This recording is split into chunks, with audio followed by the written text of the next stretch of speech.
देशवासियों, नमस्कार। आज विजयादशमी यानी दशहरे का पर्व है।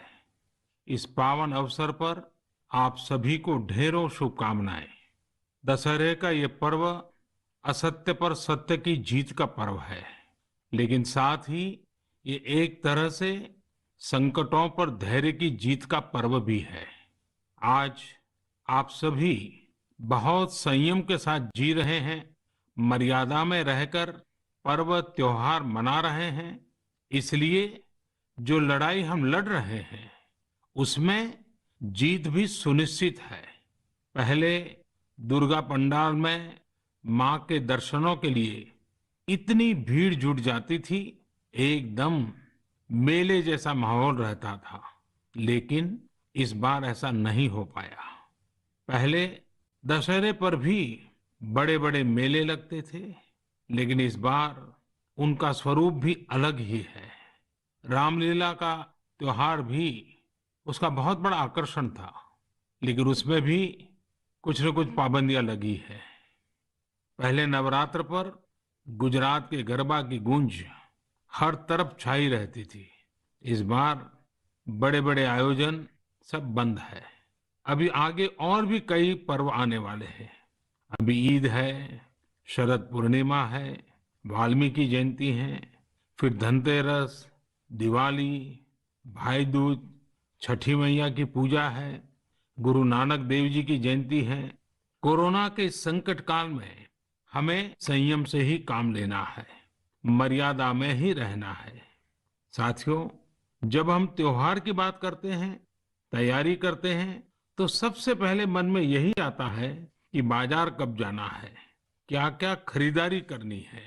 खासकर बच्चों में तो इसका विशेष उत्साह रहता है। इस बार त्योहार पर नया क्या मिलने वाला है। त्योहारों की ये उमंग और बाजार की चमक एक दूसरे से जुड़ी हुई है। लेकिन इस बार जब आप खरीदारी करने जाएं, तो वोकल फॉर लोकल का अपना संकल्प अवश्य याद रखें।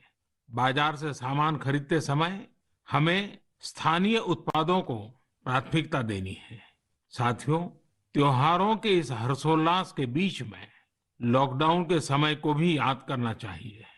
लॉकडाउन में हमने समाज के उन साथियों को और करीब से जाना है जिनके बिना हमारा जीवन बहुत ही मुश्किल हो जाता।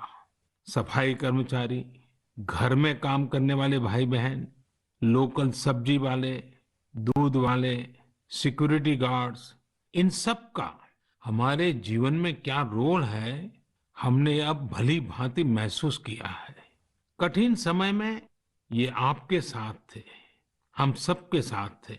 अब अपने पर्वों में, अपनी खुशियों में भी हमें इनको साथ रखना है। मेरा आग्रह है कि जैसे भी संभव हो, इन्हें अपनी खुशियों में जरूर शामिल करिए। परिवार के सदस्य की तरह करिए। फिर आप देखिए आपकी खुशियां कितनी बढ़ जाती हैं। साथियों, हमें अपने उन जाबाज सैनिकों को भी याद रखना है जो इन त्योहारों में भी सीमाओं पर डटे हैं, भारत माता की सेवा और सुरक्षा कर रहे हैं। हमें उनको याद करके ही अपने त्योहार मनाने हैं। हमें घर में एक दिया भारत माता के इन वीर बेटे बेटियों के सम्मान में भी जलाना है। मैं अपने वीर जवानों से भी कहना चाहता हूं कि आप भले ही सीमा पर हैं, लेकिन पूरा देश आपके साथ है, आपके लिए कामना कर रहा है। मैं उन परिवारों के त्याग को भी नमन करता हूं जिनके बेटे बेटियां आज सरहद पर है। हर वो व्यक्ति जो देश से जुड़ी किसी न किसी जिम्मेदारी की वजह से अपने घर पर नहीं है, अपने परिवार से दूर है, मैं हृदय से उसका आभार प्रकट करता हूं।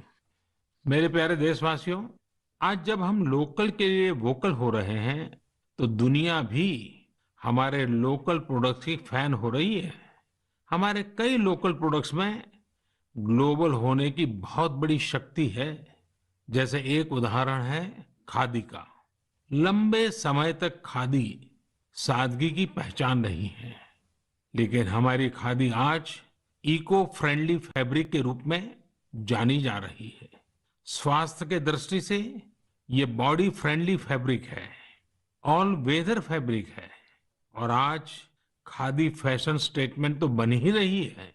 खादी की पॉपुलैरिटी तो बढ़ ही रही है, साथ ही दुनिया में कई जगह खादी बनाई भी जा रही है। मेक्सिको में एक जगह है ओहाका। इस इलाके में कई गांव ऐसे हैं जहां स्थानीय ग्रामीण खादी बुनने का काम करते हैं। आज यहाँ की खादी ओहाका खादी के नाम से प्रसिद्ध हो चुकी है। ओहाका में खादी कैसे पहुंची, ये भी कम इंटरेस्टिंग नहीं है।